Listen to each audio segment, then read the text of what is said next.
so happy that I waited to do this video because that was quick. The E-Man Transparency Act has passed not just the House, but the Senate. Only Clay Higgins from Louisiana voted against releasing the files, which means that every single Republican and every single Democrat voted to release it except for him in the House. And it passed unanimously in the Senate. Now, y'all know that Bones Spurs is going to try to take a victory lap and pretend like he was for this the entire time, and the only reason why they were released is because he said so. And because Americans have such a short memory, I think it's important to do a little recap on how we got here. During the 2024 campaign, the Republicans, including Bones Spurs, made it their staple to release those files. And even though there was an active investigation in the Biden administration, they wanted to paint the Democrats as hiding something, marking themselves as the only people who could release the files, and the only people willing to release the files. After the choices were cast and the new administration had gone in, Pam Bondi was on Fox News and said that the files were on her desk and she was just about to review them so that she could release the files. Kash Patel and Dan Bongino, both advocates for releasing the files in 2024, were both put as head and deputy head of the FBI. Now, we didn't hear too much more from Pam Bondi about those files until June, when the DOJ and the FBI did a joint memo telling everybody that there were no files and no further arrests or prosecutions were going to be made because there was nothing of substance in the files that they had. And reports had said that Dan Bongino, who was a huge supporter of releasing said files, he was pissed. Now, you guys notice we haven't heard anything from Dan Bongino since he put out a statement on the Times Square, formerly known as Twitter, about how before he got his position, he was all for releasing the files. But after looking in the files, he realized that they were much worse than what he thought.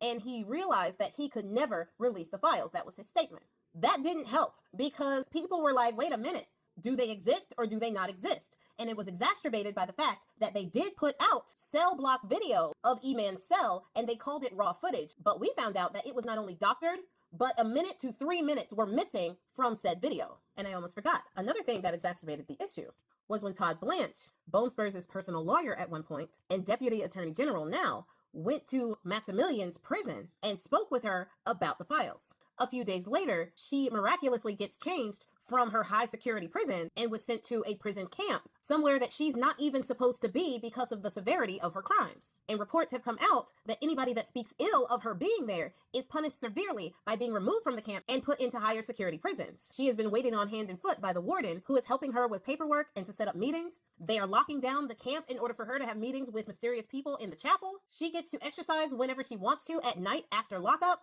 She gets meals brought to her room and gets to shower when everybody else is in lockdown. Apparently, she gets unlimited toilet paper and a dog.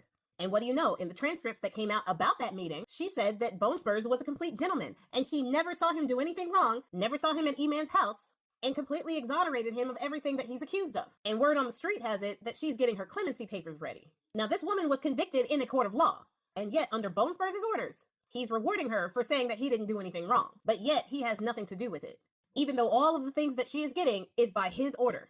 All of these lies and inconsistencies push the public to demand the release of the files. Whatever it is that they had, we wanted to see it. Instead of just doing that, they doubled down on not releasing the files, while reports were coming out about Bondi letting Bones Spurs know in May that he was in the files. And not just in the files, but in, around, and about, and all up in the files. More reports came out after that they had FBI agents scrubbing the files of Bones Spurs' name. And Mike Grinder Johnson tried his best to make the House go into recess early when they were supposed to go into recess in August. He tried to do it at the tail end of July, but the House Oversight Committee pulled a fast one. And as everybody was going home, they demanded a vote in the House committee to force the DOJ to release the files. They were successful, and they gave the DOJ until August 19th to release the files. August 19th comes and goes, and the DOJ did not release the files. Instead, about a week later, they released only some of the files. And House Oversight Committee members said that not only was 97% of those files things that had already been released to the public, the 3% was of very little substance as well. Now, while that's going on, they subpoenaed E-Man's estate for whatever it was that they had. This is where we got the birthday letter. And that sketch with that signature he said is not his. Meanwhile, reports are still coming out that they are still scrubbing Bones Spurs' name from the files. And Pentagon officials, like Joe Smith, was caught on hot mics at Grindr dates saying that the Justice Department was trying to replace Republican names with Democratic names before they allowed the files to go out. Now I'm wondering if they were successful. Now, because all of that had happened and the DOJ still refused, under the direction of Bones Spurs, to release the files, Thomas Massie and Ro Khanna decided that they were going to create a discharge petition and get people to sign it to force a vote in the House to release the files. Now, this sparked a lot of outrage in the White House, with there being a full-on campaign pressuring the Republicans who signed on to the discharge petition to remove their names. The discharge petition got 217 votes, with one more vote coming after the election in the 7th District of Arizona. They only needed 218 votes to pass the discharge petition. But as luck would have it, Mike Grinder Johnson and the Republicans in the House basically put a poison pill in the CR. They took away the subsidies for millions of Americans who use the Affordable Care Act, aka Obamacare, for those of you who don't realize they're the same thing. Mike Grinder Johnson knew that the Democrats could not vote for that bill. And in my personal opinion, he did that specifically to shut the government down, because he knew that the Democrats could not allow all but the Democratic leadership and the 8 that decided to fall on the sword, 51,000 people to unalive unnecessarily per year if they signed that bill. So in my opinion, Johnson was banking on the fact that the Democrats would not sign it.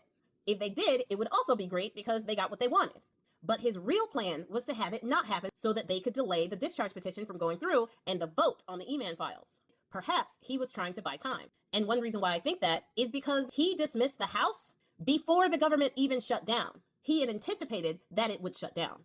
And it stayed that way for almost 2 months. All the while, the FBI were still going through the E-Man files and still presumably removing and redacting Bones Spurs' name from those files. Perhaps all they needed was time, and time they got.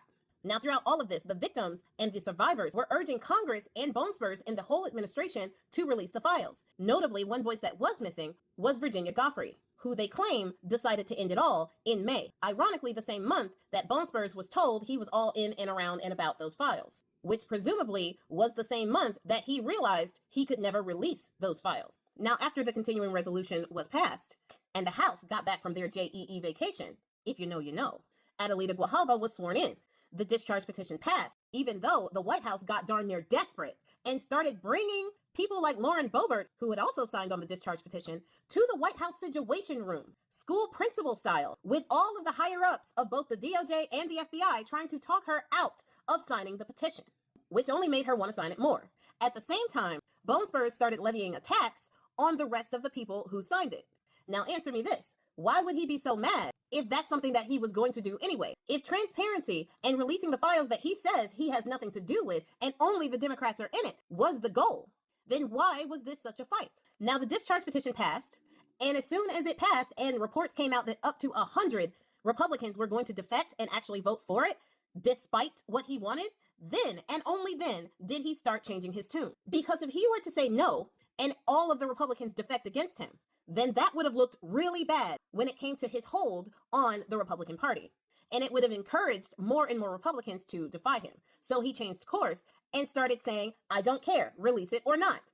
And then it became, I want every Republican to sign this to release the files. I think that he did that so that he can later say that he supported the resolution and told the Republicans to sign it. And he can trick his base into believing that he was there the whole time because they are just that gullible. He can also say that he delivered on the promise to deliver the files, but there's something else. The time that they were looking for between May, when they started scrubbing the files, and now, they may have actually finished. So even if we get the files, the original files, or at least not without alterations to make him look better and the Democrats look worse. Also, just before he started supporting the release of the files, he called for an active investigation into his Democratic political opponents, Bill Clinton, Reid Hoffman, and Larry Summers. Now that there is an active investigation using these files that he said was a hoax, he could actually use that as an excuse to only release the files that they are legally allowed to release, which is something that they have been saying for a while. It's what us writers call an Easter egg that they plant at the beginning, that they plan to come back to and use later. Now that there is an active investigation, the files that they are legally allowed to release becomes a lot smaller. Just with the files that we have from the estate, we can surmise espionage, blackmail, and a compromised POS in chief. We have possible confirmation of him being on the island, fellatio of either another male, a child, or a horse, and possible motive for not 1, but 2, and possibly 3 cancellations of early life subscriptions. And that's just on my channel, with the files from the estate. So if we got the released unredacted files from the DOJ, which isn't gonna happen, it might well be over for him. And there is no way he is going to let that happen without fight.